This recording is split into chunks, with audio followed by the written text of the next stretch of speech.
শুভেন্দু অধিকারী আবারও বলছি উনি সবচেয়ে বড় পাকিস্তানের এজেন্ট হিসেবে কাজ করছে। উনি তৃণমূলে থাকার সময় মাথায় ফেজ টুপি পরতেন, বিজেপিতে এসে হিন্দু হিন্দু ভাই ভাই বলছেন, ওয়াইসি আসলে আল্লাহ আকবর বলবেন। শুভেন্দু অধিকারী জানেন না, শুভেন্দু অধিকারী বা বিজেপির লোকরা ভাবেন কলকাতার এই প্যাটার্ন ট্যাঙ্কটা বোধহয় পাকিস্তান থেকে উপহার এসছে।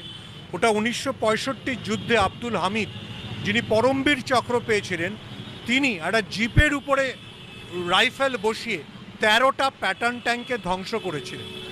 এখনও পাঞ্জাবে গেলে ভারতবর্ষের যে কোনো প্রধানমন্ত্রী, নরেন্দ্র মোদী অবধি, আব্দুল হামিদকে শ্রদ্ধা জানাতে যান। শুভেন্দু অধিকারী না জানেন ভারতের ইতিহাস, না জানেন নিজের দলের ইতিহাস। আমার পকেটে তো হিন্দু দেবতার আছে, এটা দেখালে কি পেট্রোল পাম্পে পেট্রোল সস্তা হয়ে যাবে, আলু পটল সস্তা হয়ে যাবে, সর্ষের তেল সস্তা হয়ে যাবে?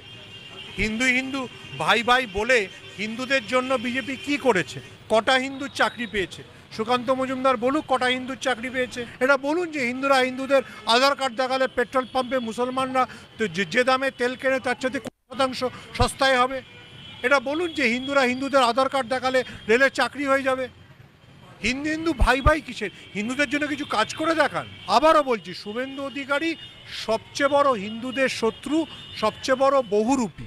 পাকিস্তান চায় ভারতবর্ষের মধ্যে সাম্প্রদায়িক বিভাজন হোক, সেজন্যই পাকিস্তান বেছে বেছে হিন্দু পর্যটকদের হত্যা করেছিল। এবার শুভেন্দু অধিকারী যদি সেই ফাঁদে পা দেন এবং ভারতবর্ষকে বিভাজিত করতে চান, তাহলে সেটা অত্যন্ত দুর্ভাগ্যজনক হবে। শুভেন্দু অধিকারী জানেন না, শুভেন্দু অধিকারী বা বিজেপির লোকরা ভাবেন কলকাতার এই প্যাটার্ন ট্যাঙ্কটা বোধহয় পাকিস্তান থেকে উপহার এসছে। ওটা 1965 যুদ্ধে আব্দুল হামিদ, যিনি পরমবীর চক্র পেয়েছিলেন, তিনি একটা জিপের উপরে রাইফেল বসিয়ে 13টা প্যাটার্ন ট্যাঙ্কে ধ্বংস করেছিলেন। এখনও পাঞ্জাবে গেলে ভারতবর্ষের যে কোনো প্রধানমন্ত্রী, নরেন্দ্র মোদী অবধি, আব্দুল হামিদকে শ্রদ্ধা জানাতে যান।